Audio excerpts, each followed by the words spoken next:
আল্লাহ রাসূল বলেছেন, যখন প্রথম তোমার বিবির কাছে তুমি যাবে, তোমার বিবি পালঙ্গে বসে আছে, খাটে বসে আছে, চৌকিতে বসে আছে, কপালের উপরে এই যে মাথার চুল রয়েছে, হে পুরুষ তুমি শোনো, দুটা তিনটা চারটা এই চুলগুলাকে তুমি ধরে নেবে, আর ধরে নেওয়ার পর এখানে একটা দোয়া পড়বে, আল্লাহুম্মা ইন্নী আসআলুকা খাইরাহা ওয়া খাইরা মা জাবালতা আলাইহি ওয়া আউযু বিকা মিন শাররিহা ওয়া শাররি মা জাবালতা আলাইহি। লোকেরা জাহান্নামের ভিতরে যাবে।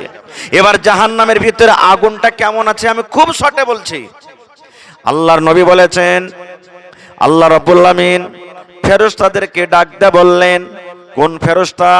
যারা জাহান্নামের দারোগা, যারা জাহান্নামের ভিতরে আল্লাহ রাব্বুল আমিন যে ফেরেশতাদেরকে রেখেছেন, ফেরেশতারাকে ডাক দিয়ে বললেন, ও আমার ফেরেশতারে, আমার জাহান্নামকে তোমরা তেজ করে দাও, আমার জাহান্নামকে তোমরা গরম করে দাও, আমার জাহান্নামকে তোমরা তেজ করে দাও, জাহান্নামের ভিতরে যে আগুন আছে আগুনটাকে তোমরা তেজ করে দাও।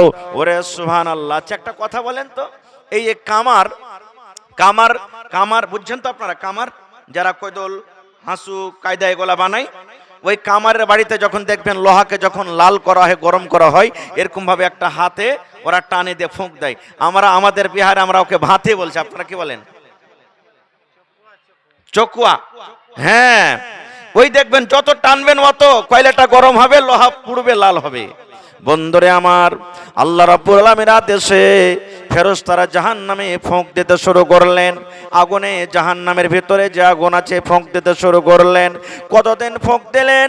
একদিন নয়, দুদিন নয়, 3 দিন নয়, 4 দিন নয়, একটানাতে 1000 বছর পর্যন্ত ফুঁক চালিয়ে গেলেন।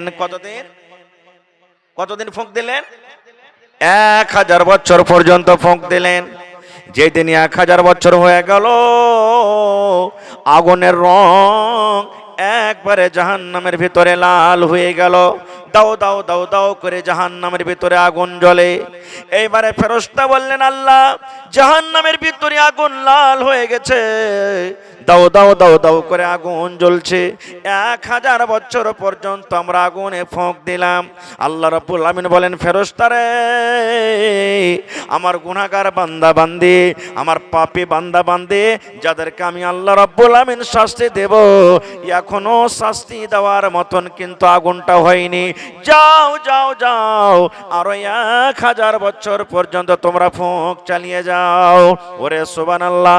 আবার ফেরেশতারা ফুঁক দিতে লাগলেন। ফুঁক দিতে দিতে দিতে আবার 1000 বছর যেদিন পূর্ণ হয়ে গেল, এইবারে আগুনের রং একবারে লাল থেকে সাদা হয়ে গেল। দেখবেন আপনি লকড়ির যখন আগুন দিবেন, আগুনটা লাল হবে, ওর তাপ কম। আর যখন আপনি গ্যাস ধরাবেন তো আগুনটা সাদা হবে, তার তাপ বেশি। দেখেছেন আপনারা? পরীক্ষা করেছেন? ওরে সুবহানাল্লাহ। এবারে 2000 বছর যেদিন হয়ে গেল, আগুনের রং এবারে কিন্তু সাদা হয়ে গেল। এবারে ফেরেশতা বললেন, আল্লাহ, 2000 বছর পর্যন্ত আমরা ফুঁক দিয়ে দিলাম, এইবারে আল্লাহজি জাহান্নামের আগুনের রং একবারে কিন্তু সাদা হয়ে গেছে। আল্লাহ রাব্বুল আমিন বলেন, হে আমার ফেরেশতারা, এখনো জাহান্নামের শাস্তি হয়নি, এখনো আগুনের যেটা তাপ হয় এখনো কিন্তু হয়নি। যাও যাও যাও, তোমরা আরো 1000 বছর পর্যন্ত ফুঁক চালিয়ে যাও। এইবারে কিন্তু ফেরেশতারা আবার ফুঁক দিতে লাগলেন। ফুঁক দিতে দিতে দিতে আবার 1000 বছর, মানে যেদিন 3000 বছর হয়ে গেল, এইবারে আগুনের রং যেমন রাত কালো হয়, ঘুট ঘুট ঘুট ঘুট করে, দেখা কিছু যায় না, এই মতো আগুনের রং জাহান্নামের ভিতরে আন্ধার রাতের মতন কালো হয়ে গেল। তাইলে প্রথম 1000 বছরে লাল রং হয়েছে, দ্বিতীয় 1000 বছর ফুঁক দিলেন, আগুনের রং সাদা হয়ে গেল। এবার তৃতীয় 1 বছরে, ওরে 1000 বছরে আগুনের রং কিন্তু কালো হয়ে গেল। আল্লাহ রাব্বুল আমিন এই ইমানদার বান্দা বান্দীদেরকে কত ভালোবাসেন, এই ইমানদার বান্দা বান্দীদের প্রতি কত মায়া দয়া। আল্লাহ রাব্বুল আমিন বলেন, এই আমার বান্দা বান্দীরা শোনো, তুমি এবং তোমার পরিবারকে ওই জাহান্নামের আগুন থেকে বাঁচিয়ে নাও। ভাই টাইম খুব শর্টে কথা বলবো আমি। কেমন করে জাহান্নাম থেকে বাঁচাবো? ছেলে মেয়েকে জাহান্নাম থেকে বাঁচার আগে আল্লাহ বলছেন প্রথমে নিজে বাঁচো, প্রথমে নিজে বাঁচো, তারপরে 2 নম্বর বলছেন তোমার ছেলে মেয়েরাকে জাহান্নাম থেকে বাঁচাও, আহলে আয়ালকে বাঁচাও। নিজে কি জাহান্নাম থেকে বাঁচতে পারছি? কেমন করে জাহান্নামে বাঁচবো? কারণ আমি যদি নেককার হই, আমার স্ত্রী যদি নেককার হয়, আমি যদি দিনদার হই, আমার স্ত্রী যদি দিনদার হয়, আপনি যদি নেককার হন, আপনার বিবি যদি নেককার হয়, তাহলে অবশ্যই ছেলে মেয়েরা দিনদার হবে, দিনদার হবে। কিন্তু আমরা তো প্রথমে নিজেই বাঁচতে পারি না, তো কেমন করে ছেলে মেয়েদেরকে বাঁচাবো? শর্টে কথা বলছি। আচ্ছা বলেন তো, যখন আমরা বড় হলাম, আমাদের যখন বিয়ের বয়স হলো, বিয়ে করব, বিয়ের টাইমে আমরা কোন ধরনের মেয়ে ছেলে বাড়িতে নিয়ে আসি?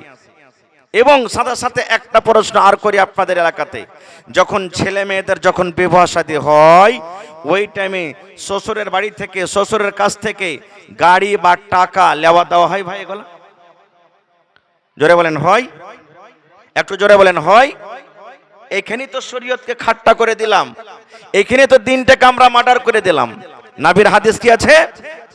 আল্লাহ রাসূল বলেছেন, তুনকাহুল মারআতু লিআরবাইন, হে আমার উম্মতেরা তোমরা শোনো রে, মানুষেরা বিয়ে করে সাধারণ 4টা জিনিস দেখে মানুষেরা। মানে আমরা যে বিয়ে শাদী করে, নিজে বিয়ে করে বেটার বিয়ে দে, নাতির বিয়ে দে, ভাতিজা ভাতিজের বিয়ে দে, নবী বলেছেন মানুষেরা 4খানা জিনিস দেখে। 4টা জিনিসের মধ্যে প্রথম মানুষেরা দেখে লিমালেহা, এ আমরা যাকে বিয়ে করব দেখো তার কাছে মাল আছে কিনা, তার বাবার কাছে মাল আছে কিনা, ওর বাবার জমি জায়গা আছে কিনা, ওর বাবার ভালো বাড়ি আছে কিনা, ওর বাবার কাছে টাকা আছে কিনা। প্রথমে আমরা মাল দেখি। বলেন দেখি না? দেখি না? জোরে বলেন দেখি কি দেখি না? মাল দেখি। কেন মাল দেখি? বড় বাড়ি আছে বে, বড় বাড়িতে যদি ঢুকবি তো বেশি বেশি করে মাল পাবি, এই কারণে আমরা মাল দেখি। 2 নম্বরে ওয়ালে হাসাবেহা, খানদান দেখি, বংশ দেখি। আবে গাঁ ঘরে একটা কুটুম গালা কর না, দরকার হইতে গেলে লাঠির দরকার হইতে গেলে 5 ঘন্টা লাঠি দাঁড়িয়ে যাবে নিয়ে মায়েরা সাটিয়া লাল করে দেবো একবারে, যে আগে আসবে। এই দেখেন আমরা খানদান দেখি। 3 নম্বরে নবী বলেছেন ওয়ালে জামালেহা, বিয়ে করব সেই নারী, সে মেয়েটা, সে বেটি ছেলেটা সুন্দর হওয়া চাই। দেখি কি দেখি না? টাকাও লিব, গাড়িয়ে লিব, বাড়িয়ে লিব, আর লাখ মুখ চ্যাপটা চেপটে নেব না, একবারে হিরোইনের মতন খুব সুন্দর নেব। আমরা সৌন্দর্য দেখি। তারপরে রাসূল বলেছেন 4 নম্বরে ওয়ালে দিনহা, হে আমার উম্মত তোমরা দিনদারি দেখো, যে মেয়েটার মধ্যে দিনদারি আছে কিনা। তাহলে 1 নম্বর হলো মাল, 2 নম্বর দেখি আমরা বংশ, 3 নম্বর সৌন্দর্য, 4 নম্বর দেখি আমরা দিনদারি। এবার বলবেন মাওলানা 4টার মধ্যে কোন মেয়ে ছেলের মধ্যে হঠাৎ করে কিন্তু পাওয়া যাবে না, একে সঙ্গে 4টা গুণওয়ালী মেয়ে পাওয়া খুব কঠিন, খুব মুশকিল। যদি মেয়েটা দিনদারি হয়, হয়তো গরিব আছে, মেয়েটা যদি দেখতে সুন্দর হয়, হয়তো তার কাছে মাল নাই, কিংবা দেখতে যদি সুন্দর না হয়, হয়তো পড়ালেখা জানে না, কোন একটা জিনিস কমই থাকবে, 4খান গুণ কিন্তু পাওয়া যাবে না। দয়ার নবী বলেছেন উম্মত ফাজফার বিজাতিদ দিন, দিনদারি মেয়ে ছেলেকে তুমি তার যে দাও 4খানার মধ্যে। যদি তার বাবার কাছে মাল না থাকে তো চলবে, বাবা যদি গরিব হয় তাও চলবে, মেয়েটার কাছে মাল না থাকে তো চলবে, 2 নম্বরে বংশ যদি বড় না থাকে তো চলবে, 3 নম্বরে যদি দেখতে সৌন্দর্য না হয় তো চলবে রে, লাখ মোটা আছে চলবে, চোখ বড় আছে চলবে, দেখতে কালো আছে চলবে। কিন্তু নবী বলেছেন উম্মত তার 4 নম্বর কোন যেটা দিনদারি আছে রে, মেয়েটা কোরআন পড়িতে জানে কি না, মেয়েটা নামাজ পড়ে কি পড়ে না, রোজার মাসে রোজা করে কি করে না, পর্দাশীলা হ্যাঁ চলে কি জানে না, নবীর হাদিস জানে কি জানে না, কোরআনের মানা জানে কি জানে না, দ্বীনের প্রতি আমল করে কি করে না। 4 নম্বরে নবী বলেছেন যদি তার মধ্যে দিনদারি থাকে, ওই 4টার মধ্যে আগেকার 3টাকে বাদ দিয়ে দাও, 4 নম্বরে দিনদারি মেয়ে ছেলেকে তোমরা তারজি দাও।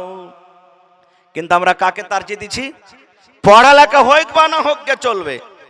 আবে টাকা বেশি দিতে পারতে গেলি হলো, রোডের পাঞ্জরে, এই বারহেট রোডের পাঞ্জরে 2 কাঠা জমিন বিক্রি আছে, 10 লাখ টাকা লাগবে। 8 লাখ কোন রকম জোগাড় হয়ে গেছে, 2 লাখ টাকা কমই আছে, বেটার বিয়ে দিয়ে দেন, বহু যেমন তে হোক গা।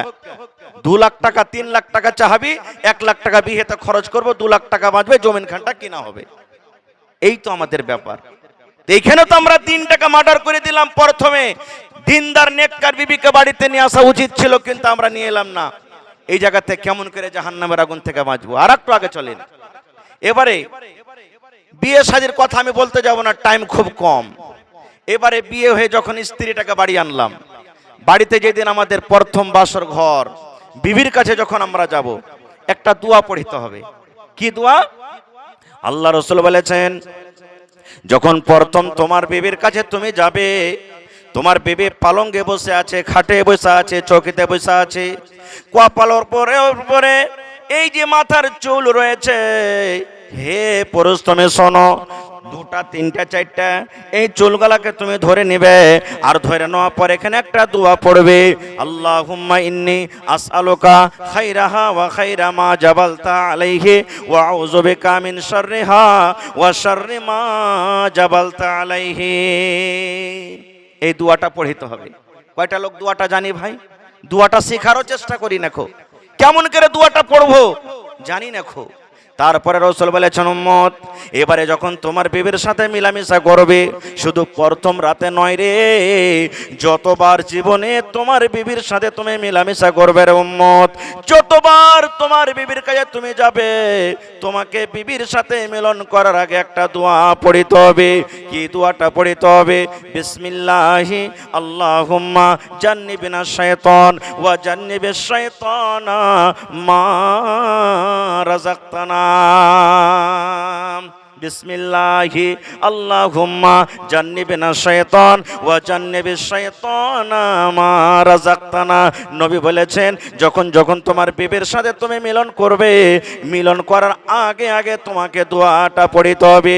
এবারে যত মজলিসে লোক বসে আছেন, এক এক করে যদি আমি জিজ্ঞাসা করি, হয়তো 50টা লোক বলতে পারবেন দোয়াটা, বাকি দোয়াটা পড়িতে পারবেন না।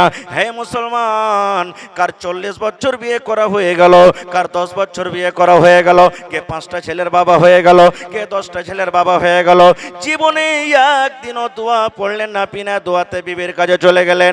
এবার বলবেন, মাওলানা জি আমি দোয়া পড়লাম না, দোয়া জানি না, দোয়া শিখলাম না, বিনা দোয়াতে আমি বিবির কাছে চলে গেলাম, তাইলে কি আমার গুনাহ হবে? জি, কতখানি আপনার ক্ষতি হতে পারে, আমার নয়। নবী বলেছেন, উম্মত যতবার তুমি বিনা দোয়াতে তোমার বিবির সাথে মিলন করেছো, অতবার তোমার সাথে সাথে তোমার বিবির কাছে শয়তান তোমার সাথে গিয়েছে। তাহলে দেখেন, এখানেই তো ছেলেটার ভবিষ্যৎকে আমরা নষ্ট করে দিলাম, এখানেই তো শয়তানকে পিছনে লাগিয়ে দিলাম। এক তো বিয়ের টাইমে ভুল, এক তো বাচ্চাটা যখন আইলো পেটে, স্ত্রী পেটে যখন আইলো, তখন আমরা শয়তানকে আমরা পিছনে লাগিয়ে দিলাম, এখানে আজাদ করে দিলাম, এখানে তো আমাদের ভুল হয়ে গেল। খার যা হোক, এবার আর একটু আগে চলেন। এবার দুনিয়াতে ছেলেটা এলো, 7 দিনকে দিন আকিকা করতে হবে। আলহামদুলিল্লাহ, কিছু করি বা না করি আকিকাটা এখনকার মানুষ করছে নাকি? আকিকাটা করছে। এবার ভালো নাম রাখতে হবে, ভালো নাম দিতে হবে। কিন্তু আমরা কি নাম রাখবো? কোনো মৌলানাকে আমরা জিজ্ঞাসা করতে যাব না। নামের মানে যাই হোক, ওর সাথে কোনো মতলব নাই, নাম হইলি হলো।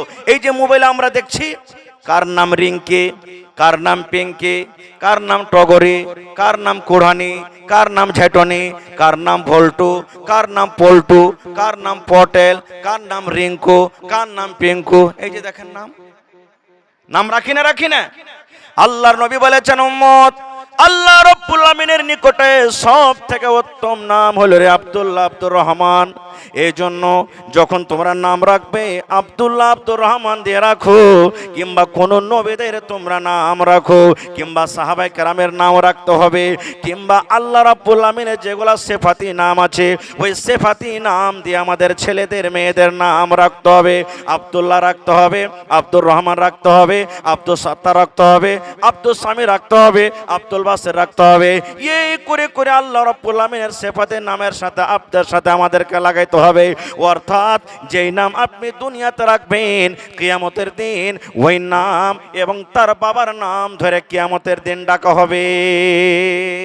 1 নম্বর নাম আমরা এখানে ভুল করে দিলাম। আর একটা কথা আমরা কি ভুল করছি জানেন? দেখবেন একটা এখানে ভুল করলাম, দোয়া পড়লাম না। কত ভাই আছেন 5 বছর 7 বছর 10 বছর হয়ে গেল বিয়ে হওয়া, সন্তান হয় না, ডাক্তারের ওষুধে কাজ করে না, তখন চললাম কোন পীর বাবার বাড়ি, কোন মুর্শিদের বাড়ি, কার বাড়ি, কোন ওঝা, কোন কবিরাজ, কোন ধাগা, কোন তাবিজ, তখন দুনিয়ার যত কিছু আছে সব করি। আল্লাহর কাছে তো আমরা সন্তান চাই, কিন্তু সন্তান চাহার মতন চাই না, নেক সন্তান আমরা চাই না। সন্তান হয় না, আল্লাহকে বলছে আল্লাহ 5টা বেটা হয়েছে, আল্লাহ তুমি একটা বেটি গালা দিও। আল্লাহ আল্লাহ 3টা বেটি হয়েছে, আল্লাহ তুমি একটা বেটা গালা দিও। আল্লাহ ছেলে পেলা হয়নি, আল্লাহ ছেলে দাও। ছেলার দোয়া করছি, কিন্তু ছেলেটা কেমন চাইতে হবে এটা দোয়া করি না। ইব্রাহিম নবী সুবহানাল্লাহ 80-85 বছর বয়স, সন্তান হয়নি, আল্লাহর দরবারে দোয়া করছেন। কি দোয়া? রব্বে হাবলি মিনাস সালিহিন, আয় আল্লাহ তুমি আমাকে একটা সন্তান দাও। শুধু সন্তান দিও না আল্লাহ, যে সেই সন্তান যেন সালেহ হয়, সেই সন্তান যেন নেককার হয়, সেই সন্তান যেন আল্লাহ রাব্বুল আলামিন দিনদার হয়, সেই সন্তান যেন আমার গায়ের সালেহ না হয়। দেখেন এখান থেকে আমরা সবক পেলাম যে আল্লাহর কাছে যখনই চাইবেন ভালো জিনিস চাইতে হবে, শুধু সন্তান চাইলে হবে না। আল্লাহর কাছে দোয়া করতে গেলে আল্লাহ নেককার সন্তান দাও, কিন্তু আমরা দোয়াটা করতে জানি না। কেমন করে আমাদের ছেলেরা নেককার হবে? আর একটু আগে চলেন, খারজা হোক নাম রাখলেন, ছেলেটা আস্তে আস্তে বড় হলো। এবার 2 বছর 3 বছর যখন হলো, এখনকার বেশিরভাগ ঘরে ঘরে যদি 100-98 বলেন তা চলবে, ছেলেটা কাঁদতে শুরু করেছে, চুপে না। কি দিয়ে চুপাইবে? মার দুধ খাও, চুপে না। এই যে পকেটে বড় বড় কুকুরের ছা মোবাইল গালা আমাদের আছে, দিয়ে দিলাম, এই বেটা দেখ দেখ দেখ দেখ, ওরে আল্লাহ দেখ কত সুন্দর রে বেটা, দেখ দেখ কত ভালো করে নাচছে। 1 দিন 2 দিন 5 দিন দেখতে দেখতে ছেলেটা যখন ওই দেখার পর কিছু 2-4টা কথা শিখে নিয়েছে, তখন আমরা মা বাবা গর্ব করে কি বলবো? আরে বুবু আমার বেটা কিংবা বেটিটার মাথা খুবই টেক্কা রে বুবু, খুবই ভালো, এত তেজ, যা শুনছে তাই শিখে লিছে, যা শুনছে তাই শিখে লিছে। ভাই এই যে ছেলেটার ভবিষ্যৎ নষ্ট যে আপনি করে দিলেন, আমি আপনি জীবনটাকে নষ্ট করেছি, এবার ছেলেটার পিছনে ভেড়ে গেছি। আর একটু আগে চলেন, আল্লাহ রাসূল বলেছেন, হে আমার উম্মতেরা, যখন তোমাদের বেটা বেটের, তখন তোমাদের ছেলে মেয়ের বয়স 7 বছরকার যখন হয়ে যাবে, তাকে তুমি নামাজের ট্রেনিং দাও, ওযু কেমন করে করতে হবে ওযু করা শিখিয়ে দাও, মসজিদের ভিতরে নিয়ে চলে যাও, বায়াত মানে তুমি শিখিয়ে দাও, সিজদা করার দোয়া শিখিয়ে দাও। দয়ার নবী বলেছেন 7 থেকে শুরু করে 10 বছর পর্যন্ত, 3 বছর পর্যন্ত তাকে তুমি শেখাও। এবার নবী বলেছেন, উম্মত যেই দিন 10 বছর হয়ে যাবে রে, 10 বছরকার পরে যদি তোমার ছেলেটা কথা না মানে, তোমার বেটা যদি নামাজ না পড়ে, তোমার বেটি যদি নামাজ না পড়ে, নবী বলেন তাকে তুমি মারো, আর মারার পর তুমি মসজিদের ভিতরে নিয়ে যাও। কেমন করে মারবো জি ভাই? নিজে তো নামাজ পড়ি না, মসজিদে নিজে চিনি না, কেমন করে মসজিদে নিয়ে যাব? নিজে মসজিদ চিনি না, কেমন করে মসজিদের ভিতরে নিয়ে যাব? আল্লাহুস সামাদ। আজকে আমাদের সমাজে এত খারাপ হয়েছে, মোবাইল দেখে, টিভি দেখে, ভিডিও দেখে। এই যে দেখুন মামা বাড়িতে এসেছে, নানা এসেছেন, দাদু এসেছেন, নানি এসেছেন, যখন বিদায় হয়ে চলে যাবেন তখন সালাম দিতে হবে নাকি? সালাম দিতে হবে। আমরা কি বলি? বল বেটা বল বাই বাই টাটা, বল বাই বাই টাটা, এগুলো আমরা শেখাই। আমরা নিজের ছেলেমেয়েরাকে শেখাই বাই বাই টাটা বল। এটা কি বাই বাই টাটা হাদিসে লেখা আছে? না, এটা শরীয়তের খেলাফ। বাই বাই টাটা বলতে হবে না। এই যে দেখেন শরীয়তকে ছেড়ে দুনিয়াদারিতে আমরা ফেসে গেছি। এখানে আপনাকে সালাম শেখাইতে হবে। বেটারে তুমি তোমার নানুকে, তোমার নানিকে, তোমার মামাকে বলো আসসালামু আলাইকুম ওয়া রাহমাতুল্লাহ। এই জায়গাতে এটা না বলে বাই বাই টাটা। কত ভাই জানেন বিড়ি খাই? আপনাদের এলাকাতে মানুষেরা বিড়ি খায় ভাই, সিগারেট বিড়ি খাইনি, এগুলা খাই কি খাই না? কত ভাই, কত গার্জিয়ান, কত বাপকে নিজের কানে দেখে শুনেছি, বেটাকে বলবে আব্দুল্লাহ রে আব্দুর রহমান, কি জি বাপু, ওই কুঠির ওপরে ঢাকনের ওপরে বেটা একটা বিড়ি গালা রাখা আছে, ধরিয়ে নিয়ে তো। বেটারে ওই খাইনি রাখা আছে, বলছে আব্বাজি খাইনি নাই, বলে তোর বড় ভাই কি নাই রে, তোর বড় ভাইয়ের কাছে চাহা না। ওই বড় ভাইয়ের কাছ থেকে চেহে তাকে খেয়নি বানিয়ে দেবে। বলেন ভাই, নবী বলেছেন 7 বছরে মসজিদ নিয়ে যাও, আর আমি ওকে খেয়নি আর বিড়ির যে আমি ট্রেনিং দিছি, এই ছেলেটা যখন বড় হবে তখন তো ও বলবে, আরে আমার বাপ তো আমাকে বিড়ি ধরাইতে বলেছে, আমাকে সিগারেট ধরাইতে বলেছে, আমাকে খেয়নি ধরাইতে বলেছে, তো মনে হয় আমিও যখন বড় হব তো এগুলা মনে হয় আমার ছেলেরাকে আমার মেয়েরাকে এগুলা মনে হয় কাজ বলতে হবে। বলেন, এই ছেলেটার জীবন নষ্ট কে করলে? আপনি করেছেন। আর একটা কথা কি, আল্লাহর রহমতে, আল্লাহর দয়াতে বাস আমার টাইম শেষ হয়ে গেছে ভাই, 1-2টা কথা আর বলবো। এখন তো আল্লাহর রহমতে মেলায় ঘরে ঘরে মানুষের ইলম শিখে। আপনাদের এলাকাতে আছে কিনা বলতে পারবো না। আমাদের এলাকাতে আমাদের মাচা ছিঁড়ে যখন 5 বছর 6 বছর বয়স, 4 বছর 3 বছর বয়স, রাইতে যখন পেশাব করতে উঠালছে বাহিরে আইগনেতে গলিতে, ঘুম হালাতে চোখ ঢোলমল করছে, বিছানে যেন পেশাব না করে দেয়, মা বলতেন, দাদি বলতেন, কি বল না রে বল, কি বল, দোয়া শেখাতেন। 1 বাত্তা 2 বাত্তা 3 বাত্তা, ঘর সত্তা বাহির মত্তা, দোয়া এগলে 1 বাত্তা 2 বাত্তা 3 বাত্তা, ঘর সত্তা বাহির মত্তা। মায়েরা একটা দোয়া শেখাইতেন। কেন শেখাতেন? এই দোয়াটা পড়িতে গেলে বিছানায় পেশাব করবে না। আচ্ছা বলেন তো, এটা কি পেশাব পায়খানা করার দোয়া? ওই যদি মা পড়ালেখা হতো তাহলে এই দোয়াটা শেখাতেন। নবী বলেছেন, উম্মত যখন তুমি পেশাব পায়খানা করতে যাবে তখন এই দোয়াটা পড়বে, বিসমিল্লাহি আল্লাহুম্মা ইন্নী আউযু বিকা মিনাল খুবুসি ওয়াল খাবাইস। এই দোয়া শেখাতেন। 1 বাত্তা 2 বাত্তা শেখাতক না ভাই। ভাই মুসলমান, আমার সময় শেষ হয়ে গেছে। ভাইরে, আল্লাহ যদি হায়াতে রাখেন আবার এই বিষয় নিয়ে কোনো দিন আলোচনা করব। তবে শেষ পায়গাম, শেষ মেসেজ আপনাদেরকে আজকে আমি দিয়ে যাই। আল্লাহ তাবারাক ওয়া তাআলা জাহান্নামের আগুন থেকে আমাদেরকে বাঁচতে বলেছেন। শুধু আমাদেরকে বলেননি, আমাদের ছেলে মেয়ে, মা বাপ, বিবি বাচ্চা, সমস্ত আত্মীয় স্বজনকে বাঁচতে বলেছেন। ভাই, জাহান্নাম থেকে বাঁচবো কি করে? তাহলে আমরা জাহান্নাম থেকে বাঁচবো কি করে? জাহান্নাম থেকে কিভাবে বাঁচতে হবে? জাহান্নাম থেকে বাঁচার রাস্তা কি? এই যে আমাদেরকে মাদ্রাসাতে পড়ালেখা করতে হবে, প্রথমে শরীয়ত জানতে হবে, দিন জানতে হবে। এটা মনে করেন আমি বুড়িয়ে গেছি, আমি শিখতে পারিনি, কোনো কারণে জানতে পারিনি, কিন্তু আমাদের ছেলে মেয়েরা আছে, ছোট ছোট বাচ্চা আছে, বেটা বেটিরা আছে, এরাকে শিখাবো নবীর তারিকা মতন জীবনটা যেন কাটতে পারে, এতটুকু আমরা শিখাবো। দিন শিখাবো, শরীয়ত শিখাবো, কোরআন শিখাবো, যেন তারা ভালো আমল, নেক আমল করে আল্লাহ তাবারাক ওয়া তাআলা জাহান্নাম থেকে বাঁচতে পারে। আল্লাহ যেন আমাদেরকে ওই জাহান্নামের ভয়াবহ আযাব এবং জাহান্নামের আগুন থেকে, আযাব থেকে যেন আল্লাহ তাবারাক ওয়া তাআলা আমাদেরকে কিয়ামতের দিন বাঁচিয়েলেন। পড়ুন আল্লাহুম্মা আমিন। এবং আল্লাহ তাবারাক ওয়া তাআলা যেন আমাদের ছেলে মেয়েদেরকে আল্লাহ তাবারাক ওয়া তাআলা জাহান্নামের আগুন থেকে বাঁচিয়েলেন। পড়ুন আল্লাহুম্মা আমিন। রব্বানা তাকাব্বাল মিন্না ইন্নাকা আনতাস সামিউল আলিম। আমিন। আসসালামু আলাইকুম ওয়া রাহমাতুল্লাহি ওয়া বারাকাতুহু।